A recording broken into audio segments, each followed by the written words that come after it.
설교자로서 설교를 준비하는데요. 시간이 여러분들이 생각하는 것보다 조금 더 들어갑니다. 특히 이제 저같이 좀 능력이 없는 사람은 아무래도 더 준비를 해야 되다 보니까 시간을 더 많이 쓰게 되더라고요. 근데 설교를 준비하는 게 참 어려운 일인데 설교 후에 그 말씀대로 내 삶을 살아내는 게 참 더 어렵다 생각이 항상 듭니다. 그래서 그 다음 설교를 준비를 하면서 항상 저 스스로 이전 말씀을 한번 돌아보면서 내가 어떻게 이 말씀을 가지고 한 주를 살았지, 그 한 주를 한번 돌아봅니다. 그리고 그 이야기를 설교 처음에 꼭 나누려고 노력을 해요. 지난주 설교를 통해서 우리가 고난주간을 보내며 십자가의 그 고난을 당하신 예수 그리스도 곁에 함께 할 것을 우리가 다짐하지 않았습니까?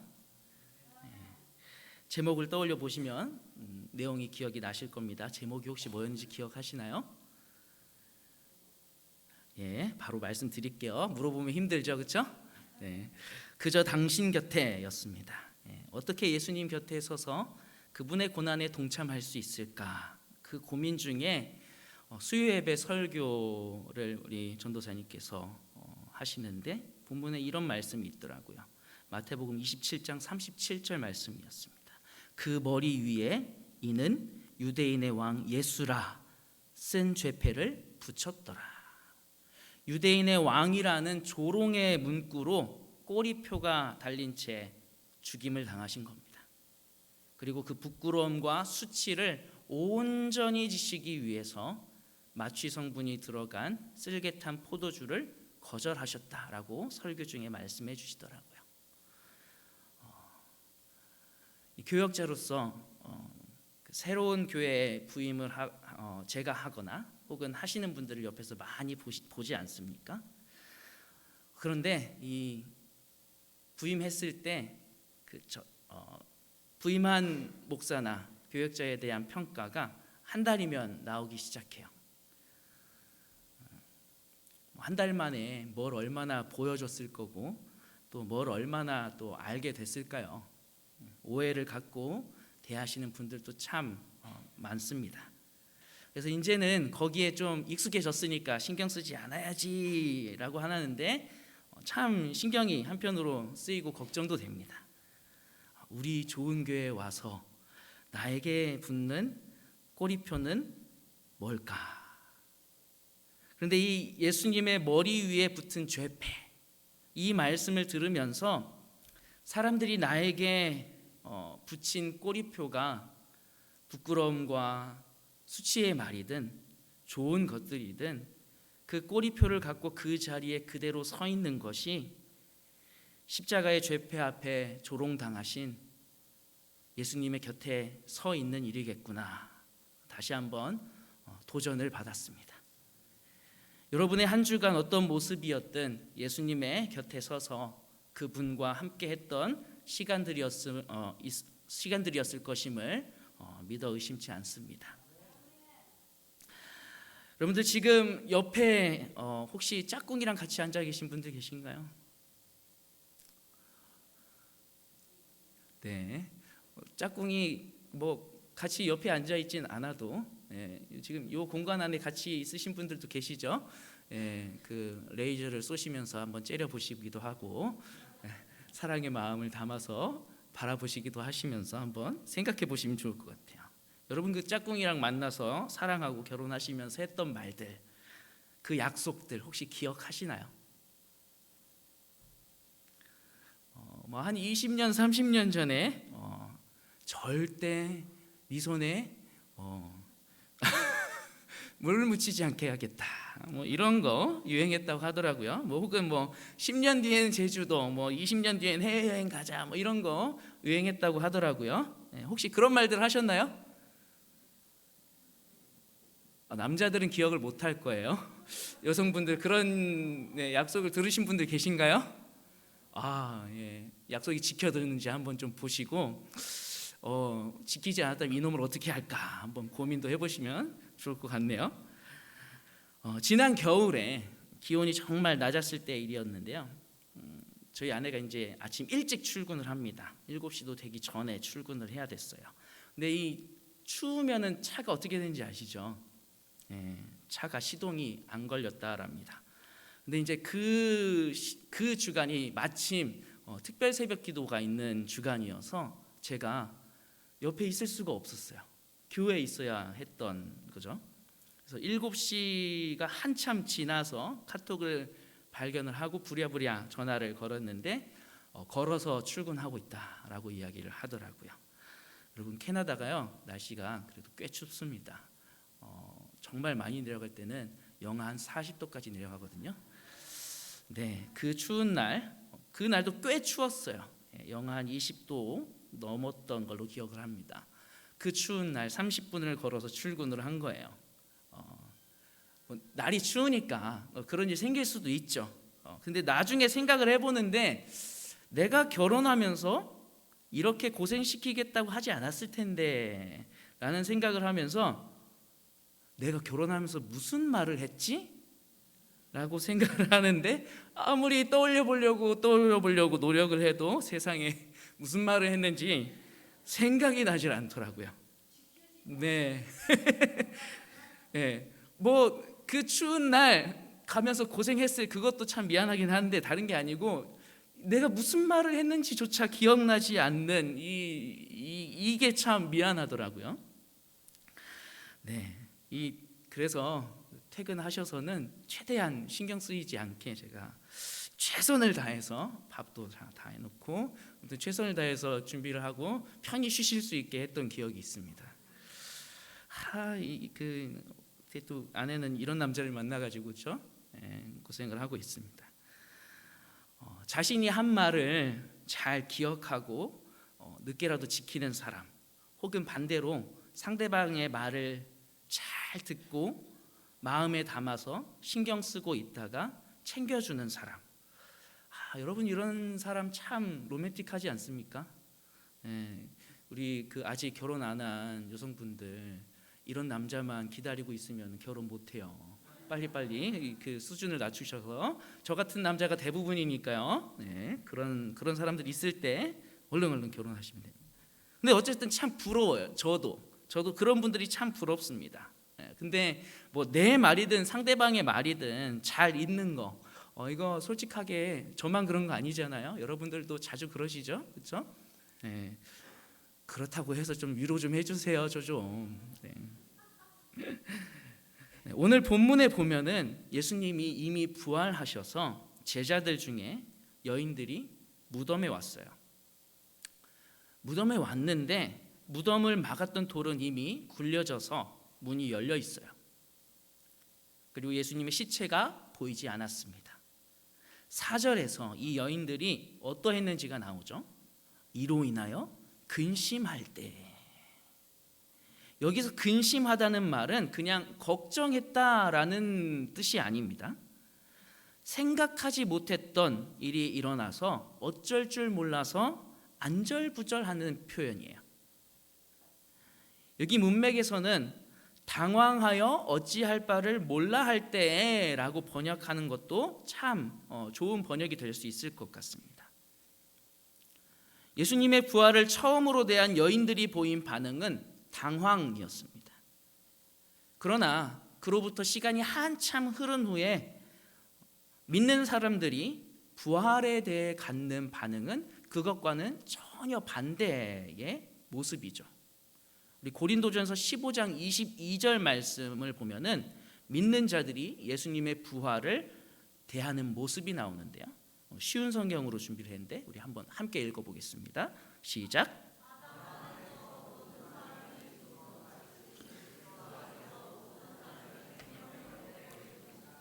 네, 모든 사람이 그리스도 안에서 생명을 얻게 될 것입니다. 예수님의 죽으심이 죽음으로 끝나는 것이 아닙니다. 그 죽음이 우리들에게는 생명이 되는 기쁨을 누리게 되는 것이고 그것이 부활의 자리에서 일어나는 일이다라는 것을 고린도전서를 통하여서 바울이 쓰고 있는 거예요.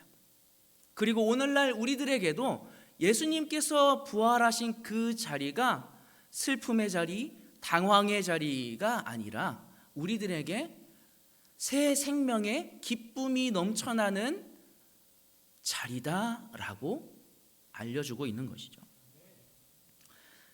여러분, 그러면은 이 여인들이 가졌던 이 모습, 그리고 오늘날 우리들이 부활에 대하여서 갖고 있는 그 모습, 이 두 차이는 어떻게 해서 생긴 걸까요? 왜 여인들과 제자들에게는 이 예수님의 부활이 생명의 기쁨을 누리는 자리가 되지 못했을까요? 왜 그 자리가 당황하는 자리였을 뿐이었을까요? 천사들이 여인들에게 찾아가서 말하는 장면이 나오고 있는데요. 우리 본문 5절과 6절 말씀 함께 읽어보겠습니다. 여자들이 두려워 얼굴을 땅에 대니 두 사람이 이르되 어찌하여 살아있는 자를 죽은 자 가운데서 찾느냐? 여기 계시지 않고 살아나셨느니라. 갈릴리에 계실 때에 너희에게 어떻게 말씀하셨는지를 기억하라. 아멘. 이렇게 이야기하는 거예요. 얘들아, 그분이 더 이상 이 사망의 자리, 이 무덤에 계시지 않고 살아나셨어. 갈릴리에 계실 때에 너희에게 어떻게 말씀하셨는지를 잘 기억해 보렴. 너희에게 어떤 말씀을 주셨었는지를 기억해 보렴. 이 여인들이요, 새벽 이른 시간부터 예수님의 무덤에 나왔습니다. 그럼 그냥 나오지 않았었죠. 시신에서 이제 썩은 내가 나기 시작할 때니까 그 냄새를 좀 중화할 수 있는 향품을 준비해서 갑니다. 이 향품은요, 우리 누가복음 오늘 읽은 본문 말씀 말고 그 앞에를 보면은 예수님의 장사를 준비하면서 미리 구입해 둔 거였어요. 그냥 싸구려 향품을 사지 않았을 것은 분명합니다. 정성껏 잘 준비해서 이른 시간부터 예수님께 그 향품을 드리고자 하는 그 열정과 사랑의 마음으로 나옵니다. 여러분, 이 여인들이 예수님을 위해 아침부터 일어나는 수고와 향품을 준비하기 위해 자신의 물질을 쓰는 이 열정, 이것들이 무엇으로부터 기인한 겁니까? 무엇으로부터 기인한 거죠? 예수님을 향한 뜨거운 사랑의 마음이에요. 그리고 자신들의 그 지도자의 죽음을 향한 안타까움과 큰 슬픔의 마음이었어요. 그러나 천사가 지금 말해주고 있는 게 지금 이들이 붙잡아야 할 것, 지금 그들이 따라야 할 것은 그 감정이 아니라 예수 그리스도께서 그들에게 하신 말씀이라는 것이었습니다. 여러분, 우리 기독교에서 이 말씀이라고 하는 것이 정말 특별합니다. 하나님께서 천지를 창조하실 때 무엇으로 창조하셨죠? 이건 뭐 유년주일학교 아이들에게 이야기를 해도 다 이야기할 수 있는 말씀으로 창조하셨어요. 말씀에 하나님의 권능이 담겨 있는 거예요. 온 우주를 질서정연히 만드신 하나님의 말씀이기에 당연히 우리의 삶에는 그것을 우리 삶의 기준으로 삼고 살아가야 하죠. 그리고 또 중요한 한 가지를 요한복음에서 말씀합니다. 1장 14절 말씀인데요. 우리 한번 함께 읽어보겠습니다. 시작.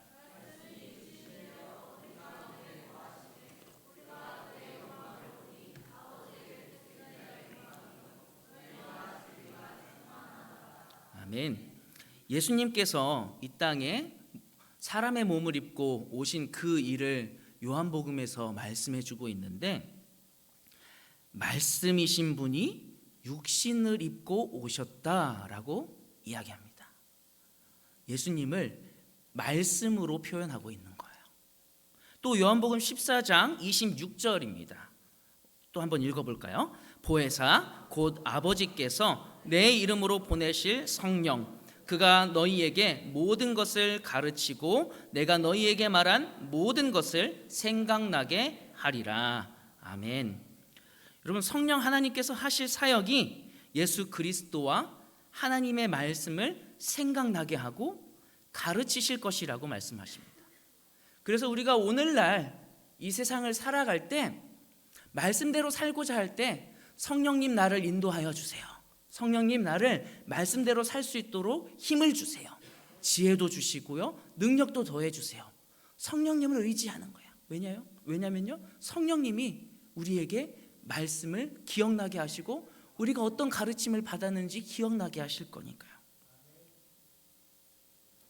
여러분, 우리 신앙에 이토록 중요하고 특별한 것이 말씀입니다. 그런데 여러분들은 내 삶에서도 말씀이 내 삶의 기준이고 출발점이 맞다라고 말씀하실 수 있으신가요? 예수 그리스도의 제자로 살아간다고 하는 우리의 인생에서도 여전히 예수님의 빈 무덤에 서 있었던 여인들과 같이 말씀 없는 수많은 감정이 우선인 경우가 많지는 않은가요? 감정으로 무덤에 나온 여인들에게 예수님의 부활의 감동과 역사가 살아 있었습니까?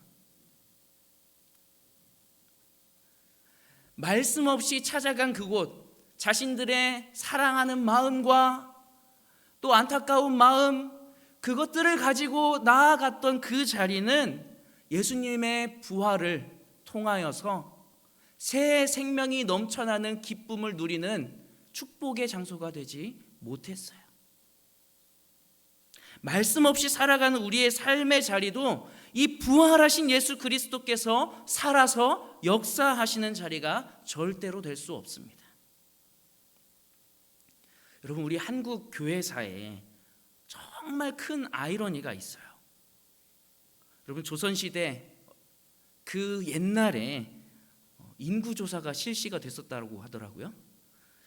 1920년 인구조사에 따르면요, 기독교 인구가 조선인 1964만 8천 명 중에서 35만 명이었대요. 몇 프로 정도 되는 건가요? 1에서 2% 정도 된다고 합니다. 지금은 어떤지 혹시 아시나요? 771만 명 정도의 대략 전체 인구의 15% 정도입니다. 그냥 러프하게 계산을 해봐도 7.5배에서 15배 정도가 된 거예요. 놀라운 성장이 아닙니까? 그만큼 믿는 사람들이 많아졌어요. 그런데요, 조선시대에 선교사님들과 신앙의 선배들이 정말 다양한 모습으로 이 땅에 빛과 소금의 역할을 잘 감당해서 조선을, 그 나라를 정말 좋은 모습으로 변화시켜 나갔었죠. 수많은 선교사님들이 고국에서 더 윤택한 삶을 살 수 있었음에도 불구하고 그것을 포기하고 아무도 모르던 조선으로 옵니다. 여기에 병원을 세우고 교육의 앞장을 서면서 조선인들을 세우는 일에 자신들의 평생을 다 바쳤습니다. 오신 분들 중에서는 너무나도 열악한 환경에 자녀를 잃기도 하고요, 또 사랑하는 배우자를 잃기도 했습니다. 예수를 믿는 조선인들은 독립운동에 적극 참여하며 나라를 구하는 일에 앞장서면서 다른 많은 조선인들의 모범이 되는 삶을 살았습니다. 일반 기독교인들도 그들의 삶에서 참 많은 도전이 되는 모습들이었습니다. 그런데 지금은요, 15%나 되는 15배나 더 많은 기독교인들이 있음에도 불구하고 여러분, 요즘 세상은 어떻습니까? 더 타락하고 더 좋지 않은 모습으로 변화되어 가고 있어요. 기독교인들에게 빛과 소금의 역할을 기대하는 사람들이 참 많은데 그런 모습으로 살아가는 사람들을 찾기가 참 어렵습니다. 더하면 더했지 덜하지 않다 라고 하면서 세상이 오히려 교회를 걱정하고요, 믿는 사람들을 걱정합니다. 세상은요, 우리를 통해서 살아 역사하시는 부활하신 예수 그리스도의 모습을 보고 싶어 합니다. 살아계신 하나님을 보고 싶어 해요. 그런 그들에게 우리가 부활하신 예수 그리스도를 우리의 삶으로 보여줄 수 있어요. 천지를 만드신 능력의 하나님을 보여줄 수 있어요. 어떻게 해요? 예수 그리스도의 말씀이 내 삶에서 선포되고 그 말씀을 내가 기억하고 그 말씀에 순종하여서 그 말씀이 내 삶에서 이루어질 때 그 삶의 자리가 예수 그리스도, 부활하신 예수 그리스도를 보여주는 자리예요. 천지를 만드신 하나님을 보일 수 있는 자리가 되는 것입니다. 십자가의 부활의 능력이 역사하는 그런 은혜의 자리가 되는 것입니다.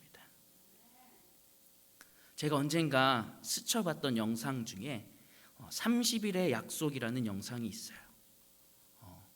1분 정도 되는 짧은 영상인데요. 우리 한번 준비가 되셨으면 한번 보여주시면 좋겠습니다.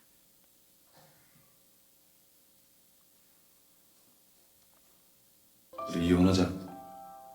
행복하지 않잖아 우리. 딱 한 달 동안만 내가 요구하는 행동들을 무조건 따라줬으면 좋겠어. 이해할 수 없는 이혼 조건이었지만 나는 동의했다. 그냥 가는 거야? 나 안아주고 가야지.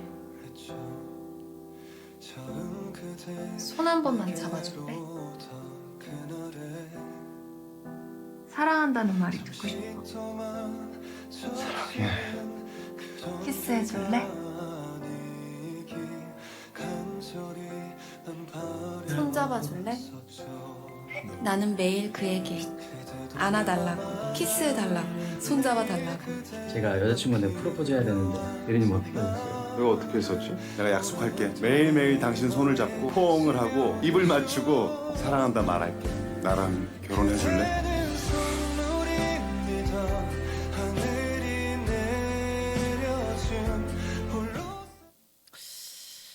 네, 이 남자가 프로포즈 하면서 이렇게 말했죠. 우리 이혼하자. 매일매일 당신 손을 잡고 포옹을 하고 입을 맞추고 사랑한다고 말할게. 그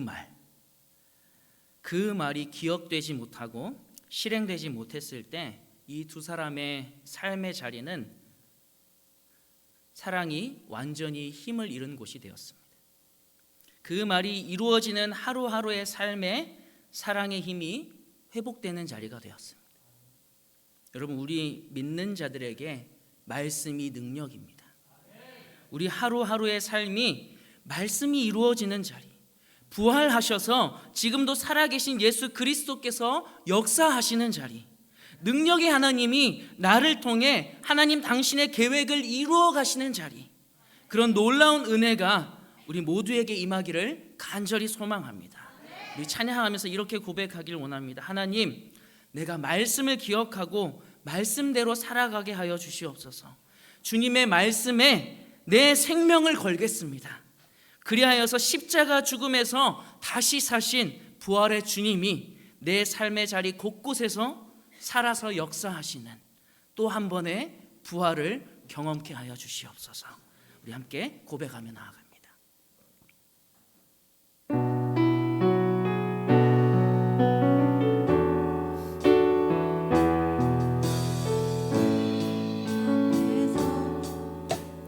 말씀 앞에서 경외함으로 주께 홀로 섭니다. 생명의 말씀 읽고 순종해 주를 예배합니다. 기록된 말씀 힘이 있어서 진리로 우리 거룩게 하며 거룩한 말씀 세세 영원히 복음이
기도하기를 원합니다. 주님, 내 삶을 돌아보니 내 삶의 기준이 말씀이 아니라 내 감정과 내 의지였음을 고백합니다. 주님, 나의 모든 감정과 내 뜻과 내 의지를 이제 내려놓기를 원합니다. 말씀대로 순종하며 말씀대로 살아가며 내 삶이 살아계신 예수 그리스도의 부활을 경험하는 놀라운 역사의 자리가 되게 하여 주시옵소서라고 이 시간 두 손 들고 주님의 이름 3번 부르며 다 함께 기도하겠습니다. 주여, 주여, 주여. 살아계신 주님을 찬양합니다. 십자가의 죽음에서 부활하신 주님을 찬양합니다. 그러나 주님, 살아계신 주님이 내 삶에서, 내 하루하루의 삶에서 살아서 역사하지 못하고 주님 그저 아무 힘없는 모습으로, 능력 없는 모습으로 살아왔음을 고백합니다. 이제 내 삶에서 내 뜻과 내 의지가 아니라 주님의 말씀이 우선이 되고 주님의 말씀을 내가 기억하며 주님의 말씀대로 살아가고 주님의 말씀에 순복하며 살아가며 아버지, 내 삶의 하루하루의 삶이 그 자리 하나하나가 예수 그리스도께서 살아서 움직이시는 자리, 예수 그리스도의 부활이 다시 한번 역사하는 귀하고 복된 진리가 되도록 주여 인도하여 주시기를 간절히 원합니다. 주여, 우리 성도님들 한 분 한 분을 기억하여 주시옵소서. 주님 역사하여 주시기를 간절히 원합니다. 그 능력의 삶을 살아가게 하여 주시옵소서. 내 삶의 하루하루가 예수 그리스도의 부활을 경험하는 능력의 자리가 되도록 주여 말씀을 우리의 마음 가운데, 심령 가운데 도와여 주시옵소서. 주님, 살아서 역사하시는 부활하신 예수 그리스도의 그 부활의 능력이 내 삶에서도 나타나길 원합니다. 내 삶을 통하여서도 저 세상의 죄 가운데서 죽어가는 불쌍한 영혼들이 나의 모습을 통하여서 살아계신 예수 그리스도를 바라보기를 원합니다. 천지를 창조하신 하나님을 발견할 수 있기를 원합니다. 주님, 그 능력의 삶을 살아갈 수 있도록 주여 주님의 말씀이 내 삶의 온전한 기준이 되게 하여 주시옵소서. 주님의 말씀을 기억하고 주님의 말씀에 순종하며 살아가서 그 말씀이 열매를 맺어 그 말씀이 내 삶의 능력이 되는 귀하고 복된 삶을 살아갈 수 있도록 우리 모든 성도님들 한 분 한 분을 붙잡아 주시옵소서. 그런 귀한 삶을 우리들 가운데 허락하실 줄 믿사오며 거룩하신 예수님의 이름으로 기도합니다. 아멘.